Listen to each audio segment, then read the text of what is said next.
પક્ષી આકાશ તળે ઉડી રહ્યું હતું. ઉડતું ઉડતું એની નજર એના ખોરાક માટે ચાલતી હતી.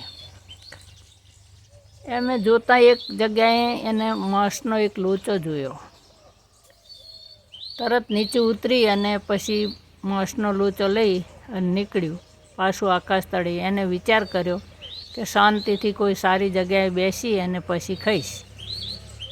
ત્યાં એ વાકમાં આમથી કાગડા આવ્યા, આમથી બીજા કોઈ પ્રાણી આવ્યા ને પક્ષી આવ્યા ને આમથી આવ્યા ને આમથી આવ્યા ને આને તો ચાંચ બધી ચારે બાજુથી ચાંચેથી ઘાયલ કરી દીધું.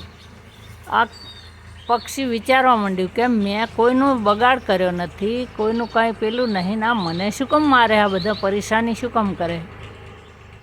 પછી એને બહુ આ બધાને ઘાયલ કર્યું, ચાંચું બહુ મારીને બહુ પેલું કરી પરેશાની. એટલે પગમાં લોચો જે માણસનો હતો એ પડી ગયો ભોંય. એટલે ભરૂર કરતા ને બધા એમને છોડીને નીચે ઉતરી ગયા. પછી આને આમથી કહો, ઓહો, મને આ પહેલી ખબર હોત તો હું આ લોચો પહેલો જ નાખી દેત, તો મારે આટલું ઘાયલ થવાનું કે આટલું દુઃખી થવાનું તો ના આવત. મને ચાંચેથી આટલો બધી પરેશાની કરી. આ પરેશાની એટલે ઘણીક વાર એવું બનતું હોય છે કે આપણને ખબર નહીં હોતી અને કારણ શું છે. એટલે હે ને કે કહે છે, સંતો કહે છે કે માંસનો લોચો છે, આ લોચો છે ને કોઈ પ્રકારનો લોચો, આ તો પક્ષી માટે માંસનો લોચાની વાત આવી, બાકી કોઈ પ્રકારનો લોચો છે ને એ નુકસાનકારક છે.